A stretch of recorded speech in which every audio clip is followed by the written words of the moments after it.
आप देखें तिवारी भाई, मैं हूं वेद प्रकाश। अभी फिलहाल अनिल देशमुख पूर्व गृह मंत्री अभी जेल में है, न्यायिक हिरासत में है।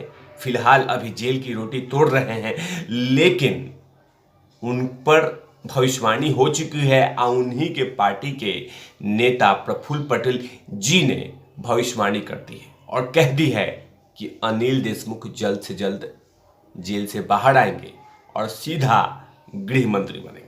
शरद पवार साहब का आशीर्वाद होगा और सीधा गृह मंत्री वापस बन जाएंगे, वही अघाड़ी सरकार की।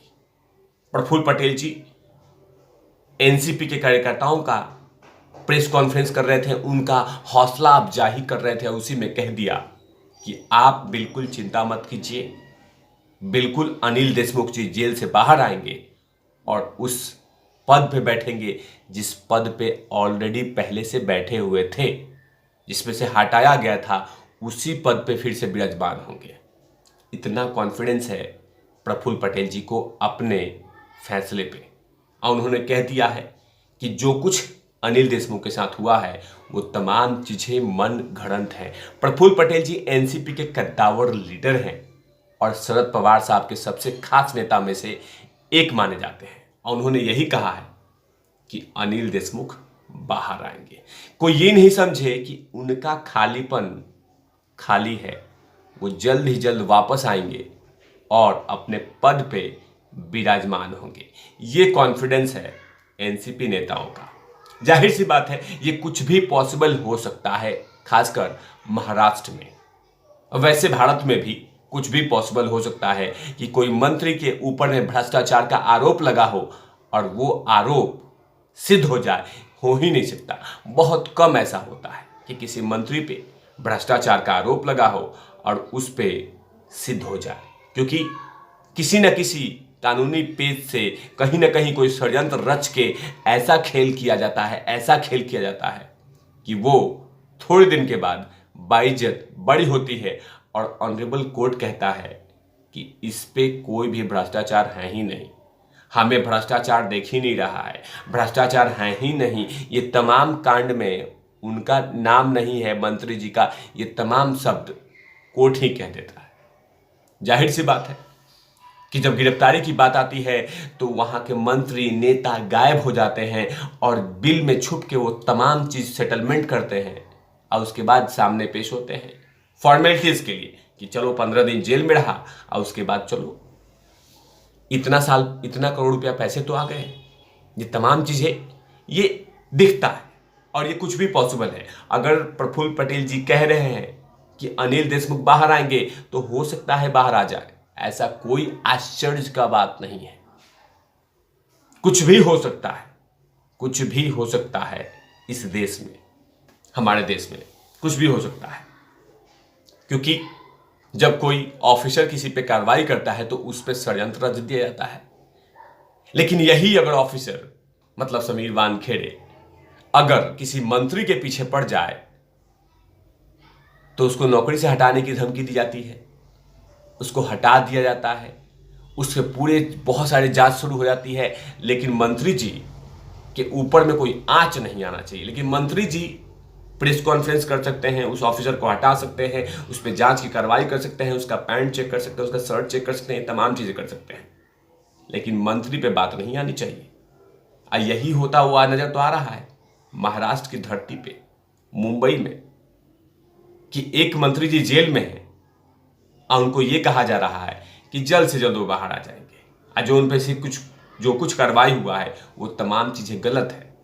और दूसरी तरफ एक मंत्री प्रेस कॉन्फ्रेंस करके ये कह रहे हैं कि एक सरकारी ऑफिसर को जेल में डालेंगे। यही तो कॉन्फिडेंट है, और यही तो पूरी तरह से ये कहा जा रहा है कि हम सरकार में हैं।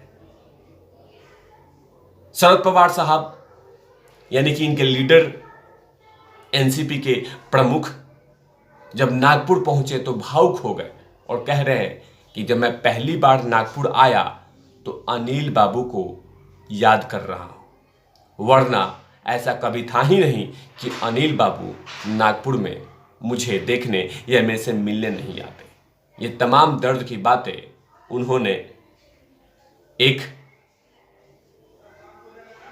कार्यकर्ता सम्मेलन में कहा कि मैं जब नागपुर में आया हूं तो अनिल देशमुख जी नहीं है, उनकी बहुत याद आ रही है। ये तमाम बातें उन्होंने कहा और कहा कि आज मैं कई सालों बाद पहला दिन है कि जब मैं नागपुर में आया हूं तो अनिल बाबू को नहीं देख पा रहा हूं। शरद पवार ने बीजेपी की अगुवाई वाली केंद्र सरकार का निशाना साधते हुए कहा कि जिन लोगों ने अनिल देशमुख को जेल भिजवाने में भूमिका निभाई है उन्हें ऐसी कीमत चुकानी पड़ेगी, मतलब कि वही।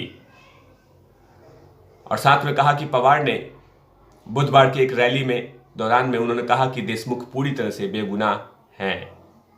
बता दें कि अनिल देशमुख मंत्री केस में लगातार अभी जेल में है और फिलहाल उनके ऊपर में भी कार्रवाई की तलवार लटक रही है और जब तक परमबीर सिंह सामने नहीं आते तो मंत्री जी बाहर नहीं निकल सकते हैं, क्योंकि परमबीर सिंह ने ऑलरेडी कह दिया है कि मैं अभी नहीं आऊँगा, मैं आऊँगा तब जब मुझे सुकून मिलेगा। 22 नवंबर को सुप्रीम कोर्ट में ये पता चलेगा कि परमबीर सिंह आखिर हैं कहाँ पे, ये उनका वकील बताएगा, लेकिन सामने नहीं आ रहे हैं।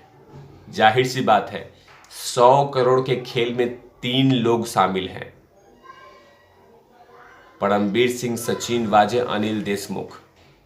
और उसके बाद भी कहा जा रहा है कि ये मनगढ़ंत कहानी है। कैसे मनगढ़ंत कहानी हो सकता है? एक आईपीएस अगर इस तरह की बातें कर रहा है तो कहीं ना कहीं कोई सच होगा। अगर मंत्री जी पे आरोप लगा रहा है तो कहीं ना कहीं सत्य है। मतलब कि आज अगर ईमानदारी की बात कर रहा है परमबीर सिंह तो उन तमाम लोगों को चुभ रहा है। अगर अनिल देशमुख सच होते तो कब का उनको सामने आ जाना चाहिए था, जब ईडी लगातार उनको नोटिस दे रहे थे। जैसे ही पहला नोटिस दिया था अनिल देशमुख साहब को आ जाना चाहिए था, कह देना चाहिए था कि ये देखिए मुझे मेरी कोई भी जांच कर लीजिए लेकिन आप प्रूफ नहीं कर सकते कि मैं दोषी हूं, मतलब अनिल देशमुख जी। लेकिन वहां पर हुआ नहीं। लगभग 1.5 महीने तक लुका छिपी का खेल खेलते रहे मंत्री जी और फिर कहा जा रहा है कि वो निर्दोष है। जाहिर सी बात है 1.5 महीने में 2 महीने में ऐसा कौन सा खेल खेला गया जिससे अब ये कहा जा रहा है कि जल्द से जल्द अनिल देशमुख बरी हो जाएंगे। जाहिर सी बात है कि वो तमाम डॉक्यूमेंट्स मिलेंगे ही नहीं ईडी को, वो तमाम सबूत मिलेंगे ही नहीं ईडी को, वो तमाम सबूत सीबीआई को नहीं मिलेंगे, तो अनिल देशमुख जी तो बरी तो होंगे ही ना। यही तो है सत्य, यही तो है न्याय। तभी तो मैंने कहा कि किसी मंत्री पे भ्रष्टाचार का आरोप लगाना आसान है, लेकिन सिद्ध करना नामुमकिन, नामुमकिन, नामुमकिन, नामुमकिन। आरोप लगा सकते हैं, सिद्ध नहीं कर सकते हैं, क्योंकि यही तो खेल है हमारे प्यारे से मुल्क का, जिसमें भ्रष्टाचार